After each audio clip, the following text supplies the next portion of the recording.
Katie Burton again. We're doing an inner scaling block on my friend Mrs. Overschmidt here. She's had a left rotator cuff injury, so we are going to try to get her comfortable for surgery.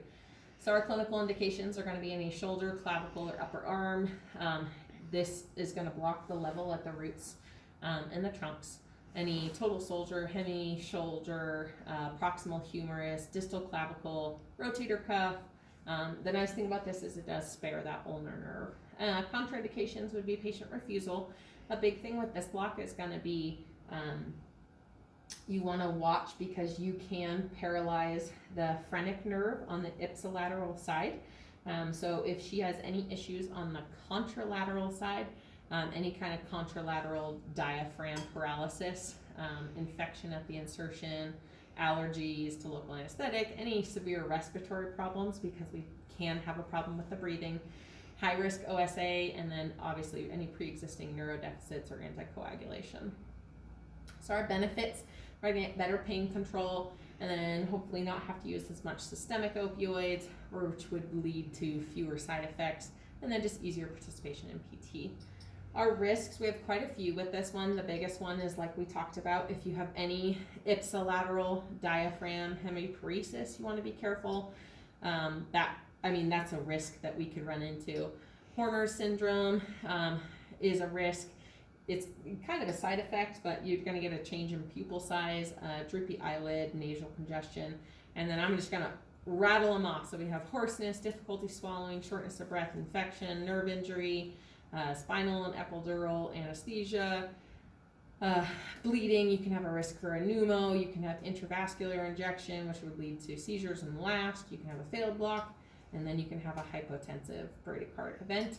Our only alternatives will be pain medication and general anesthesia. So to pace the patient, I'm going to just go ahead and identify her. Can you tell me your name, sweetie? Paige. Good. Okay. So I went over her history. I've checked the chart. There's no extensive history we have to watch out for. We're checking with the surgeon to make sure we want to use the intrascaling block. We've already consented her because we went over all our risks, benefits, and alternatives. And then can you tell me which side you're having surgery on today? The left side. Okay, so we have the left side, so I'm going to put a big X and just initial, and then I've already gathered my supplies for the adductor canal. It's going to be very similar, except for we're going to have a 5 centimeter, a 5-inch 22 gauge short bevel needle, and then you'll make sure that you have the peripheral nerve stimulator and sterile gloves, all stuff I talked about in our previous one. This one we're going to use for surgical anesthesia. We're going to use 0.5% bupivacaine with 4 milligrams of dexamethasone. So we're going to make sure we have monitors on the patient. We have oxygen. We've already done our timeout. Everything looks good. We can sedate her again with the 2 to 5 milligrams of Versed. We're going to have her supine, and then we're going to have her head turned away. So that we can see where we're at. We can also be lateral or beach chair. So externally, I'm just going to identify, we're going to be going in between the anterior and middle scalene muscles. That's going to correlate right about with C6, which is the level of that cricoid cartilage. So we're going to come over, you can identify the scalene if you have them either forcibly inhale, or they can lift their head up and you can kind of push it down and you'll see that pop up. So we're going to scan using the ultrasound. It's going to be in a transverse plane right below the level of the cricoid and the medial to the sternocleidomastoid muscle. And then our goal is we're going to identify the carotid artery, and then we're going to identify there's going to be a grapevine, small like hypoechoic circles, and then we'll start moving cephalad. So I'm going to get this all set up here.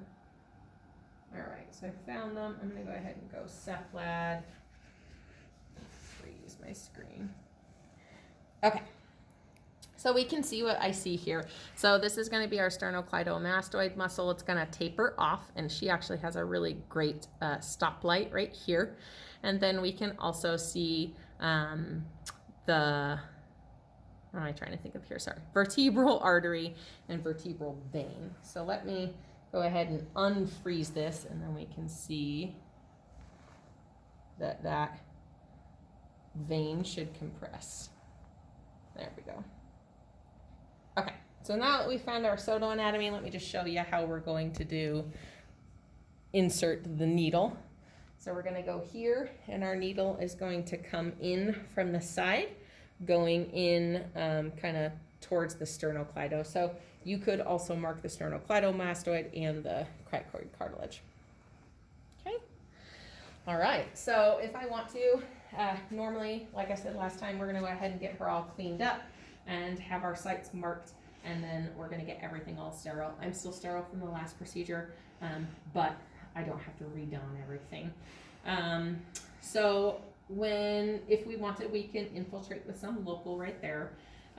We're going to advance the needle in plane, like I already said. We're gonna hook up to the nerve stimulator.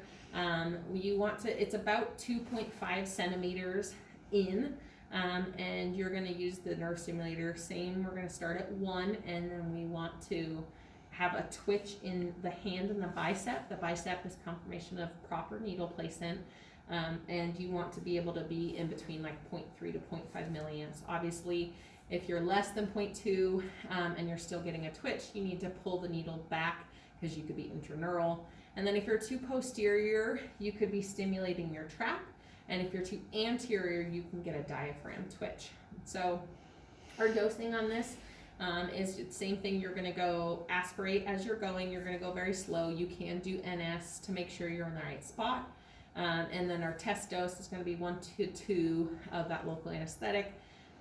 Make sure you don't have the resistance so you're not intraneural, and then watch for last. And then if everything looks good, we'll administer 3 to 5 at a time, and our total volume is going to be about 15 to 20 mils, just in 5 mil increments. So after letting that set in and letting it set up for a little while, we're going to assess our block and make sure that she's good to go for surgery. Chart my procedure and get ready to go.